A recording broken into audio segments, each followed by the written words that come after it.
माझे नाव आरुष आहे. मी माझ्याच घरात लग्नाचा हॉल उघडला होता. माझ्या लग्न हॉलमध्ये ज्याही वधूचे लग्न होत होते, ती वधू लग्न मंडपात येण्याआधीच तिची इज्जत बिघडायची. असे का घडत होते? मुलींची इज्जत गमवावी लागल्याने गावातील सर्व लोक माझ्यावर आरोप करत होते की तू हे सर्व करत आहेस, आणि गावातील वातावरणात अचानक खळबळ माजली होती. पण मी असं काही केलं नाही. मी स्वतः विचार करत होतो की हे सगळं कसं घडतंय, कारण माझ्या घरातही तरुण बहिणी होत्या. मी कोणाच्या बहिणीची, मुलीची इज्जत कशी खराब करू शकतो? पण एके दिवशी हे सगळं कसं चाललंय आणि हे सगळं कोण करतंय, तेव्हा मला कळालं की हे सगळं तर माझाच. मी गावचा रहिवासी आहे. आमचं गाव नक्कीच छोटं होतं, पण खूप सुंदर होतं. आणि या गावात सर्व आदरणीय लोक राहत असत. माझ्या कुटुंबात मला 3 तरुण मुली होत्या, ज्यापैकी मी एकुलता एक भाऊ आणि एक वृद्ध आई होती. वडिलांचे नुकतेच निधन झाले होते. वडिलांच्या निधनानंतर घरची सर्व जबाबदारी माझ्यावर आली. माझे शिक्षण झाले. मी माझे शिक्षण शहरातून पूर्ण केले होते. गावातील प्रतिष्ठित लोकांमध्ये माझे नाव होते. लोक माझी खूप स्तुती करायचे, कारण माझे वडीलही याच गावातले आदरणीय रहिवासी होते. आयुष्य अगदी सुरळीत चालू होतं. माझे घर खूप मोठे होते. ते इतके मोठे होते की एके दिवशी मी एक प्लॅन काढला की आमचं घर इतकं मोठं आहे की मी लग्नाच्या हॉलच्या प्रकाराप्रमाणे लग्न समारंभ करणाऱ्या लोकांना खालच्या मजल्याचा संपूर्ण भाग भाड्याने द्यावा. गावात लग्न हॉलची किंमत नव्हती, कारण गावातील लोक आपल्या घरातूनच लग्न लावत असत. म्हणून मी माझ्या घराचा हॉल लोकांना लग्न मंडप म्हणून वापरण्यासाठी दिला होता. त्यात लोक लहान मोठे समारंभ आणि लग्न समारंभही करत असत.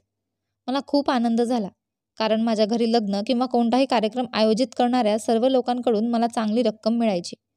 माझं हे काम खूप चांगलं चाललं होतं, कारण ज्या लोकांच्या घरी लग्न होती त्या कामात मी खूप मदत करायचो आणि या लोकांची कार्य चांगल्या पद्धतीने हाताळण्याचा प्रयत्न करत होतो, जेणेकरून कोणत्याही प्रकारची कमतरता भासू नये. आणि पुढच्या वेळी हे लोक फंक्शनसाठी माझे घर भाड्याने घेतील. संपूर्ण गावात आमच्यासारखे घर कोणाचेच नव्हते. त्यामुळे माझी ही पद्धत चालली आणि या पद्धतीने मी खूप पैसे कमवत होतो. सर्व काही व्यवस्थित चालले होते. माझ्या घरून लग्न करणारे बरेच लोक होते. पण अचानक एके दिवशी माझ्या घरी लग्नासाठी आलेल्या वधूसोबत एक घटना घडली, आणि ती छोटीशी घटना नसून तिला बेशुद्ध करून तिच्या प्रतिष्ठेशी खेळण्यात आले. आमच्या गावातील एका जमीनदाराच्या मुलीचे लग्न माझ्या हॉलमध्ये कोणाशी तरी होणार होते. मी त्यांना माझा खालचा संपूर्ण भाग दिला होता. तर दुसऱ्या मजल्यावर वधूसाठी खोलीही बनवली होती. घरमालक आपल्या मुलीच्या लग्नाने खूप खुश होता, कारण त्यांची मुलगी अतिशय विनम्र होती आणि तिची मुलगी नेहमी वडिलांच्या आदेशाचे पालन करत असे. ती खूप चांगली होती. ती दिसायलाही खूप सुंदर होती. आज तिचे माझ्या घरी लग्न होणार होते. आमच्या दारात वधूची मिरवणूक आली होती. शोभायात्रेचे जोरदार स्वागत करण्यात आले. त्या लोकांना चांगले खायलाही दिले जात होते आणि जेवणात खूप विविधता होती. मी आणि माझ्या मित्रांनीही त्यांना भरभरून पाठिंबा दिला, कारण माझ्या घरी होणाऱ्या प्रत्येक लग्नात मी माझ्या मित्रांसोबत सहभागी व्हायचो. लग्न सुखाने पार पडले आणि मग जमीनदाराने आनंदाने आपल्या मुलीला निरोप दिला. सर्व काम व्यवस्थित पार पडले. जमीनदाराची मुलगी सन्मानाने सासरच्या घरी गेली होती. जमीनदार खूप खुश झाला. मला माझ्या घराच्या भाड्याचे पैसेही मिळाले होते. ज्या हॉलमध्ये त्यांचे लग्न झाले होते त्या हॉलची किंमत त्याने त्यांच्या घरी जाण्यापूर्वीच दिली होती. आणि मी सफाई सेवकांना सभागृहाची स्वच्छता करण्यास सांगितले होते. सर्व लोक आपापल्या घरी गेले होते. सर्व कामं उरकून मी पण माझ्या घरी येऊन आडवा झालो. या ठिकाणी लग्न सोहळे होत असल्यामुळे मी आणि माझे मित्र त्या लग्नातच जेवण खायचो. थकून मी माझ्या पलंगावर पडलो आणि गाढ झोपेत पडलो. सकाळी आईने मला हलवून उठवले. ती म्हणू लागली, उठ बेटा, खाली बरेच लोक आले आहेत आणि तुझ्याबद्दल विचारत आहेत. मी गाढ झोपेत होतो, म्हणूनच मी आईला म्हणू लागलो, झोपू दे आई, तू मला का त्रास देतेस? रात्री जागे राहायला मला किती वेळ लागला माहीत आहे? माझी आई म्हणाली, बेटा, काहीतरी गडबड झाली आहे असे वाटते, कारण गावातील बरेच लोक घराबाहेर उभे राहून तुझ्याबद्दल विचारत आहेत आणि गोंधळ घालत आहेत. मी घाबरून उठलो आणि आईला विचारले, काय बोलते? आई म्हणाली, हो बेटा, मी खरं सांगते. तुझा विश्वास बसत नसेल तर खिडकीतून डोकावून पहा. असे दिसते की हे लोक खूप रागावलेले आहेत आणि ते वारंवार तुझ्याबद्दल विचारत आहेत आणि सांगत आहेत की त्यांना तुझ्याशी काहीतरी महत्त्वाचे बोलायचे आहे. मी पटकन उठलो, हात आणि चेहरा धुतला आणि पटकन पायऱ्या उतरलो. गावातील अनेक लोक एकत्र येऊन माझ्या घराच्या दारात उभे असल्याचे पाहून मी थक्क झालो. हे लोक इथे काय करत होते? हे लोक खरोखरच रागावलेले दिसत होते, कारण त्यांच्यासोबत गावचे प्रमुख, सरपंच आणि मोठे जमीनदारही उपस्थित होते. मी हात जोडून विचारले, काय झाले? तुम्ही सगळे इथे एकत्र कसे आलात? ते मला रागाने म्हणाले, आरुष, तुला आठवत असेल की काल रात्री एक मुलगी तुझ्या घरातून विदा झाली. मी म्हणालो, हो, तुमचं म्हणणं अगदी बरोबर आहे, पण काय हरकत आहे? सरपंचजींनी आवाज उठवला आणि मुलगी रडत पुढे सरकली. ही तीच मुलगी होती जी त्या रात्री नवरी बनून गेली होती. आणि आता या मुलीची अवस्था असह्य झाली होती, कारण ती खूप रडत होती आणि रडल्यामुळे तिचे डोळे जाड झाले होते. ती किती वेळापासून रडत होती माहीत नाही. मी सरपंचजींना विचारले, तिला काय झाले आहे? तर सरपंचजींनी मला अशी गोष्ट सांगितली की माझ्या पायाखालची जमीनच निघून गेली. सरपंचजी म्हणाले की ही तीच मुलगी आहे जिचे तुझ्या घरी लग्न झाले होते आणि येथून निघून गेल्यावर तिच्या पतीने तिला घटस्फोट दिला आणि सकाळी पतीपासून घटस्फोट घेऊन ती वडिलांकडे परत आली आहे. मी म्हणालो, पण हे कसं होणार? रात्रीच तर तिचं लग्न झालं. अखेर असे काय झाले की तिच्या पतीने तिला घटस्फोट दिला? सरपंचजी म्हणू लागले, कारण काल रात्री तिची इज्जत लुटण्यात आली होती. तिचा नवरा म्हणतो की ती कुमारी नाही आणि म्हणूनच त्याने तिला डिवोर्स दिला आहे. रडत रडत घरी आल्यावर तिच्या आईवडिलांनी तिला विचारले की हे सर्व तिच्यासोबत कसे घडले. तेव्हा तिने सांगितले की जे काही तिच्यासोबत झाले ते तुझ्या घरीच झाले. काल रात्री जेव्हा ती तिच्या खोलीत तयार होत होती तेव्हा ती बेशुद्ध झाली आणि नंतर कोणीतरी तिच्यासोबत काहीतरी चुकीचे केले. जेव्हा ती शुद्धीवर आली तेव्हा तिला काय झाले आहे हे तिला माहीत नव्हते. परंतु जेव्हा ती निघून गेली आणि तिच्या पतीकडे गेली तेव्हा तिच्या पतीला स्पष्टपणे समजले की ती आता कुमारी नाही. या मुलीचे आयुष्य उद्ध्वस्त झाले असून केवळ तुझ्या घरात लग्न झाल्यामुळेच हे घडले. गावकरी ओरडत होते, सांग त्या रात्री तिच्यासोबत काय झाले. पण मला काहीच कळत नव्हते. मी त्यांना सांगू लागलो, मला यातील काहीच माहिती नाही, मी खरं सांगतोय. तेव्हा गावातील एक माणूस म्हणू लागला, सरपंचजी, मला वाटते त्यानेच हे सर्व केले आहे, कारण हे त्याचे घर आहे आणि तो त्याच्या घरात काहीही करू शकतो. मी म्हणालो, नाही नाही, कसल्या गोष्टी बोलताय? कुणाच्या बहिणीच्या आणि मुलीच्या इज्जतीशी मी असा कसा खेळ करू शकतो? कारण माझ्याही घरी तरुण बहिणी आहेत. या प्रकाराने बराच गदारोळ सुरू झाला. मी मुलीला विचारले, ज्याने तुझ्यासोबत हे सर्व केले त्याला तू ओळखतेस का? ती मुलगी काही बोलण्याच्या स्थितीत नव्हती. ती फक्त सतत रडत होती. मी गावकऱ्यांना विचारले की मी या मुलीशी जे काही केले त्याचा पुरावा कोणाकडे आहे का? माझे म्हणणे ऐकून सर्वजण शांत झाले. मी म्हणालो, कदाचित या मुलीसोबत हे सर्व घडले असेल आणि ही मुलगी घाबरल्यामुळे खोलीत बेशुद्ध पडली असावी. जणू काही काल रात्रीच तिच्यासोबत हे सर्व घडले आहे, किंवा असे देखील होऊ शकते की तिच्या पतीने तिला इतर काही कारणाने घटस्फोट दिला आहे. माझे म्हणणे ऐकून सरपंचजी म्हणू लागले, हा मुलगा बरोबर आहे. कोणत्याही पुराव्याशिवाय आरोप करू नये. सरपंचजींच्या बोलण्यावर सर्व गावकरी शांत झाले आणि त्यामुळे हे प्रकरण कसेबसे संपले. त्या मुलीचे भवितव्य ठरवण्यासाठी गावात पंचायत झाली. शेजारच्या गावातील मुलगा ज्याने मुलीशी लग्न केले होते तो तिच्याशी लग्न करायला तयार नव्हता आणि त्यानंतर त्याने तिला घटस्फोट देऊन घराबाहेर हकलून दिले. गावकऱ्यांनी कसं तरी गावातील एका मुलाशी मुलीचं लग्न लावून दिलं, ज्याची बायको गेल्या वर्षी वारली होती. तो मुलगा खूप छान होता आणि चांगल्या ठिकाणी काम करायचा. अशा प्रकारे दोघांचे लग्न झाले आणि हे प्रकरण कसे तरी बंद झाले आणि माझ्या घरी पुन्हा लग्न होऊ लागले. पण 2 महिन्यांनी माझ्या घरी त्याच जमीनदाराच्या धाकट्या भावाच्या मुलीचे लग्न लावले होते. तेव्हा त्या मुलीच्या बाबतीतही तेच झाले होते. दुसऱ्या दिवशी पुन्हा माझ्या घरासमोर जमा झाला आणि सर्व लोक मला घराबाहेर काढण्याची मागणी करत गोंधळ घालत होते. आवाज ऐकून मी घराबाहेर पडताच हा प्रकार पाहून थक्क झालो. पुन्हा सगळे लोक रागाने मला सांगत होते की काल रात्री पुन्हा तुमच्या घरात आमच्या मुलीच्या इज्जतीशी खेळले गेले. शेवटी तुमच्या लग्न हॉलमध्ये हे सर्व काय चालले आहे? तुम्हाला माहीत आहे की हे सर्व यापूर्वीही एका मुलीसोबत घडले आहे आणि तुम्ही म्हणाले होते की मुलीला तिच्या पतीने इतर कोणत्या तरी मुद्द्यावरून घटस्फोट दिला असेल, किंवा हे सर्व मुलीसोबत कधीच घडलेच नसेल. यावेळी दुसरी मुलगीही तेच म्हणते की तुझ्या लग्न मंडपात रात्री तिच्यासोबत हे सर्व घडले. तयार होत असताना अचानक ती बेशुद्ध पडली आणि नंतर शुद्धीवर आल्यावर तिला बरे वाटले नाही. ती तिथून निघून सासरच्या घरी गेली तेव्हा पतीने ती कुमारी नसल्याचे सांगून घटस्फोट दिला. त्यानंतर मुलगी सकाळी तिच्या माहेरी परतली. आता सांग, तुला काय म्हणायचे आहे? यावेळीही या मुलीच्या नवऱ्याचा काही गैरसमज झाला आहे का? त्या लोकांचे बोलणे ऐकून मी घाबरलो. माझ्या तोंडातून शब्दच बाहेर पडत नव्हते. पण काय होतंय म्हणून मी तणावात होतो. मी त्यांना समजावण्याचा प्रयत्न केला. तुम्ही लोक मला चांगले ओळखता की मी किती आदरणीय आहे. तुम्हा लोकांना माझ्या वडिलांबद्दलही माहिती आहे. आमच्या घराण्यात दूरपर्यंत कोणीही कोणाच्या बहिणीकडे मुलीकडे डुंकूनही पाहिले नाही. मी हे कधीच करू शकत नाही, कारण मी प्रत्येक फंक्शनमध्ये तुमच्यासोबत कामात व्यस्त असतो. मग मला माझ्या कामात एक क्षणही पुरेसा वेळ मिळत नाही. मी माझे जेवणसुद्धा तुमच्या समोर बसून खातो आणि मग जोपर्यंत तुम्ही तुमच्या घरी परत जात नाही तोपर्यंत मी माझ्या घरी परतत नाही. ते म्हणू लागले, मग तुझ्या जागेवर दुसऱ्यांदा असा अपघात का झाला? मी म्हणालो, मला याचे उत्तर माहीत नाही, कारण तुम्हा सर्वांप्रमाणे मलाही या घटनेची माहिती नाही. यावेळी मी पुन्हा गावातील लोकांना विचारले होते की या मुलीवर अन्याय करणारा मीच आहे असे काही पुरावे आहेत का?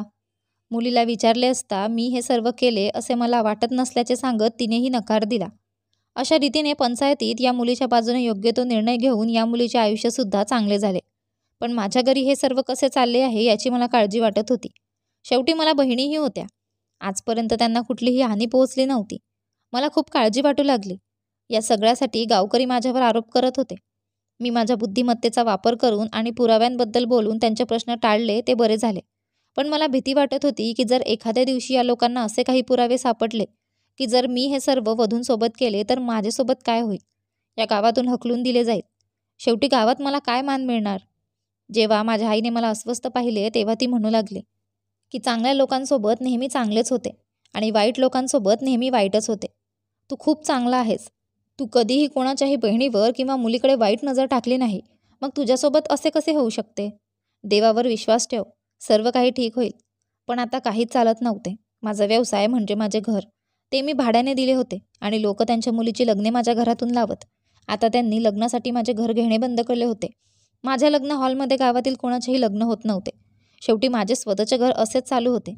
माझ्याकडे दुसरे कोणतेही काम नव्हते. कारण यातूनच मी माझ्या कुटुंबाचा उदरनिर्वाह चालवत असे.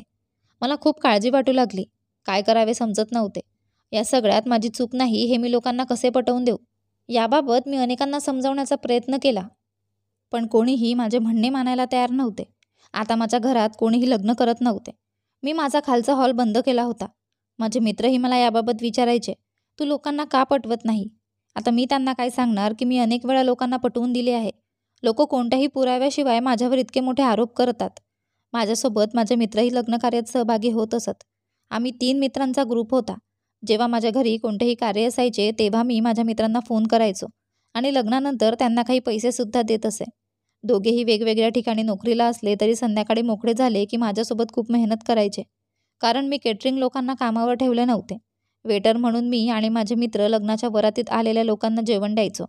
माझ्या लग्नाच्या हॉलचे काम पूर्णपणे थांबले होते. आता मी आळशी बसलो होतो आणि विचार करायचो की मी काय करावे जेणेकरून माझे सत्य सिद्ध व्हावे आणि लग्न करण्यासाठी वधूंच्या इज्जतीशी कोण खेळते हे शोधून काढता येईल. एके दिवशी मी तिथे बसून माझ्या मेंदूला धक्का देत होतो. मला वाटलं असा कोण अनोळखी व्यक्ती असेल जो हे चुकीचं काम करत असेल. कारण असं एकदा नाही तर 2 लग्नात झालं आहे. तेव्हा माझ्या लक्षात आले की लग्नाची मिरवणूक येण्याआधीच हे सर्व दोन्ही नववधूंच्या बाबतीत घडले होते. त्यानुसार लग्नाच्या मिरवणुकीतील लोक वधूसोबत हे सर्व करू शकत नाहीत. याचा अर्थ जो कोणी होता तो आपल्यापैकी एक होता. लोक माझ्यावर संशय घेत आहेत. परंतु मी हे करू शकत नाही आणि मी हे केले देखील नाही. शेवटी माझ्यासोबत कोण असतं? माझ्या कुटुंबातही कोणी नाही. मग अचानक माझे लक्ष माझ्याच मित्रांकडे गेले. पण मला माझ्या मित्रांवर संशय आला नाही. माझे मित्र खूप मेहनती होते. शेवटी त्यांनी पैशांसाठी काम केले, मग ते हे का करतील?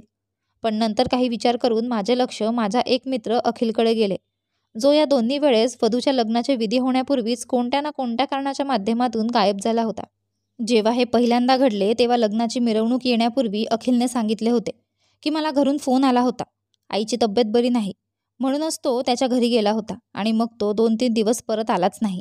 आणि जेव्हा हे दुसऱ्यांदा घडले तेव्हा अखिल म्हणू लागला की मला काही महत्त्वाचे काम आठवले आहे आणि 1 तासात परत येईल. पण 1 तास झाला तरी तो परत आला नाही.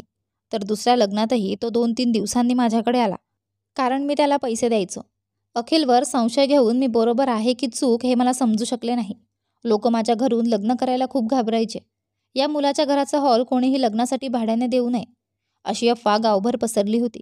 कारण इथे लग्न करणाऱ्या मुली लग्नाआधी कुमारीपणा गमावतात आणि लग्नानंतर त्यांना त्यांच्या पतींनी घराबाहेर हकलून दिले होते. ही बातमी संपूर्ण गावात वाऱ्यासारखी पसरली आणि माझा व्यवसाय दिवसेंदिवस ठप्प होत होता. माझ्या आईला माझ्या बहिणींच्या लग्नाची काळजी वाटत होती. कारण त्याही तरुण झाल्या होत्या. एका बहिणीच्या लग्नासाठी मी थोडा हुंडा गोळा केला होता. पण माझ्याकडे दुसऱ्या बहिणीसाठी काही नव्हते आणि माझ्या दोन्ही बहिणी एकाच वयाच्या होत्या. त्यामुळे मी दोघांचे लग्न एकाच वेळी करायचे ठरवले होते. काय करावे समजत नव्हते. गावकऱ्यांसमोर मी माझे निर्दोषत्व कसे सिद्ध करू? माझी चूक नाही हे त्यांना कसं सांगू? मला कळत नाही की गावातील लोक मला या प्रकाराची शिक्षा का देत आहेत. माझ्या घरात लोकांनी अनेक विवाह केले आहेत. आजपर्यंत असे काही घडलेले नाही. फक्त या दोन्ही लग्नातच असे का घडले माहीत नाही. मग मला वाटले की जमीनदाराची मुलगी आणि जमीनदाराच्या भावाच्या मुलीसोबत असे दोन्ही वेळा घडले आहे. याचा अर्थ निश्चितपणे याचा काही संबंध आहे. हे सर्व कोणी केले याचा शोध घेण्यासाठी मला काहीतरी करावे लागेल, जेणेकरून सर्व काही गावकऱ्यांसमोर उघडपणे उघड व्हावे आणि मी सन्मानाने जगू शकेन. आणि माझे काम देखील सुरू होऊ शकेल. म्हणूनच मी एक प्लॅन बनवला आणि एकटाच सरपंचांकडे गेलो. गावच्या सरपंचाकडे गेल्यावर मी त्यांना जे काही विचार करत होतो ते सांगितले आणि त्यांना सांगितले की तुम्ही मला साथ दिली तर ज्या व्यक्तीमुळे लोक माझ्याबद्दल गैरसमज करत आहेत त्या व्यक्तीला आपण पकडू शकू. सरपंचजी मला मदत करायला तयार होते. म्हणूनच सरपंचजींनी त्याच जमीनदाराच्या धाकट्या मुलीचं लग्न माझ्या लग्न मंडपात करायचं ठरवलं आणि मग लग्नाचा दिवसही ठरला. गावभर ही बातमी पसरली होती की आता जमीनदाराच्या दुसऱ्या मुलीचे लग्न होणार आहे आणि तिचे लग्न आहे असे सर्व ग्रामस्थांना निमंत्रण देण्यात आले होते. यावेळीही जमीनदाराला आपल्या मुलीचे लग्न माझ्या घरातूनच का लावायचे असा संतप्त सवाल गावकरी करत होते. लोक सरपंचाला खूप प्रश्न विचारत होते, पण जमीनदाराने काही उत्तर दिले नाही, कारण तोही माझ्या योजनेत सामील होता. आणि शेवटी लग्नाचा दिवस आला. लग्नाची मिरवणूक येण्याच्या अर्धा तास आधी मी वधूच्या खोलीची कसून तपासणी केली होती आणि कामं आटोपून लग्न मंडपात वेळेवर यावेळीही जमीनदाराच्या धाकट्या मुलीचे लग्न ठरले असून तिला माझ्याच हॉलमध्ये लग्न करायचे आहे असे मी माझ्या मित्रांनाही सांगितले होते. संध्याकाळपर्यंत माझे दोन्ही मित्र माझ्या घरी आले होते. तर लग्नाच्या जेवणाची तयारी सुरू झाली होती आणि आम्ही हॉलही सजवला होता. हळूहळू पाहुणे यायला लागले. वधू ही हॉलमध्ये आली होती आणि वधूला तिच्या खोलीत पाठवण्यात आले आणि मुली तयार झाल्यानंतर लग्नाच्या मिरवणुकीचे स्वागत करण्यात व्यस्त झाल्या.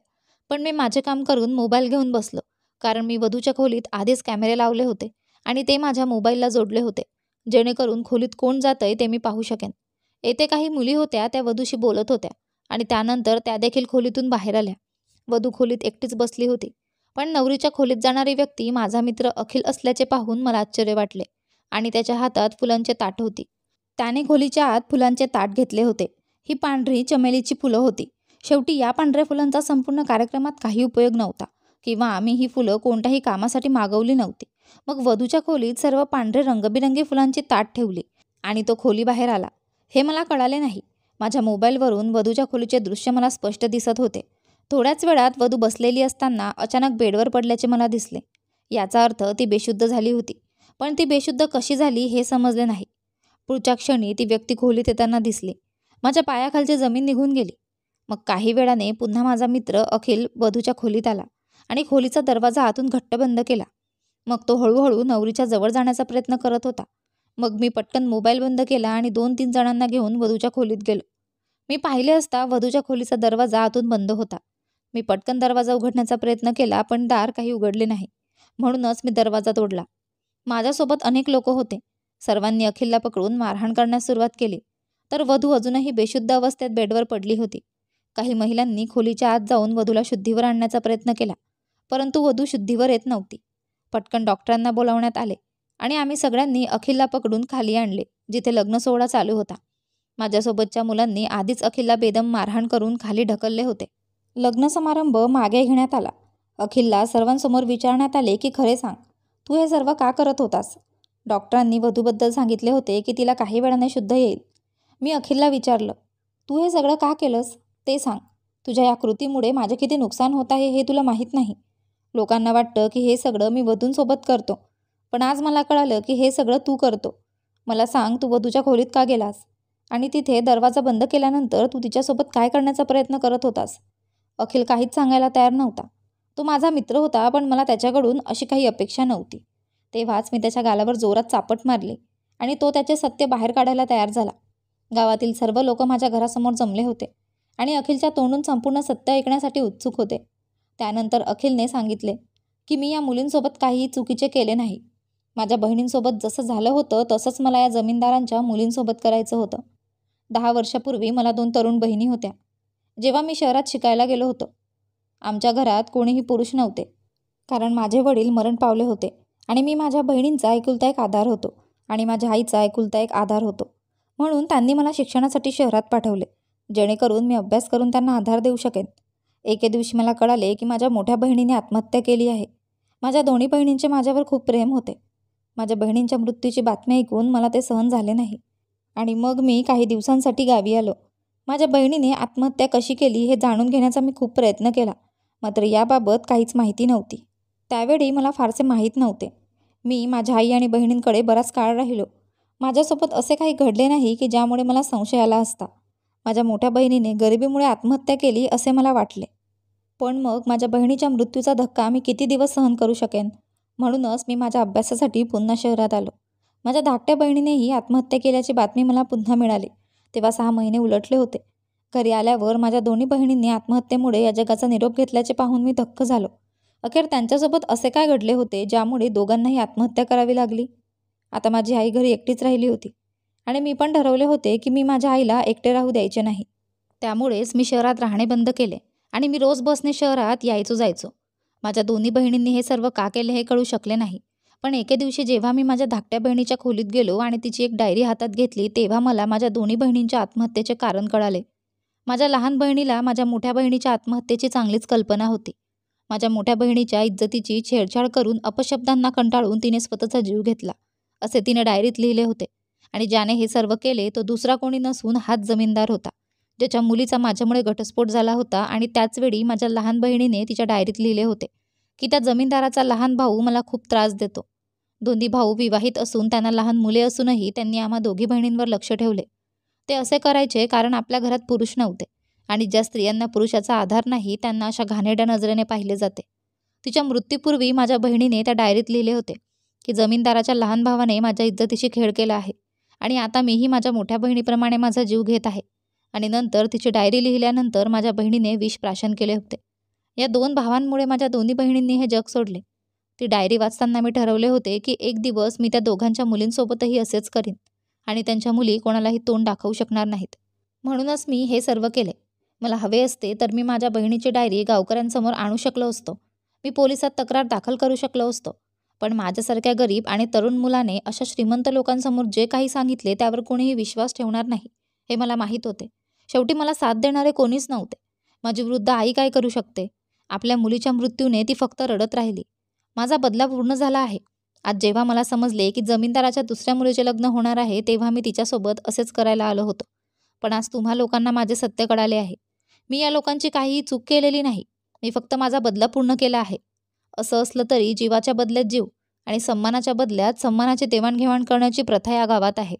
म्हणूनच मी ही प्रथा कायम ठेवली आणि माझ्या बहिणीच्या इज्जतीचा बदला घेतला. अखिलचे बोलणे ऐकून आम्हा सर्वांनाच लाज वाटली. आम्हा सर्वांच्या नजरा जमिनीवर खिळल्या होत्या. मी अखिलला म्हणालो, तू या मुलीला बेशुद्ध कसे केलेस? मी वधूच्या खोलीत कॅमेरे लावले होते आणि मी माझ्या मोबाईलवरून सर्व काही पाहत होतो. प्रत्येक वेळी मी चमेलीचे फुलांचे ताट घेऊन वधूच्या खोलीत जायचो आणि नवरीला सांगायचो की ही फुले मी इथेच ठेवतो आणि गरज पडेल तेव्हा घेऊन जाईल. आणि चमेलीची फुले खोलीत ठेवली की त्यांचा सुगंध सर्वत्र पसरायचा. आजूबाजूला त्या सुगंधात मादक औषध होते. ते औषध नवरीच्या नाकात शिरल्यानंतर ती बेशुद्ध व्हायची आणि मग मी खोलीत जाऊन शांतपणे लग्नाची मिरवणूक येण्याआधी माझे काम पूर्ण करायचं. हे सर्व तिच्यासोबत कोणी केले हे वधूला माहीत नव्हते. माझे काम आटोपून मी खोलीतून बाहेर पडायचं आणि मग माझ्या घरी जायचं. त्यामुळेच माझ्यावर कोणी संशयही घेतला नाही. आणि मला माहीत आहे की प्रत्येक वेळी या लोकांनी तुला दोष दिला आहे. मला याची खूप लाज वाटते. पण मला माझ्या बहिणींच्या मृत्यूचा बदला घ्यायचा होता. अखिलने सरपंचजीकडे पाहिला आणि म्हणाला, सरपंचजी, माझं पूर्ण ऐकून तुम्हाला काय निर्णय घ्यायचा आहे?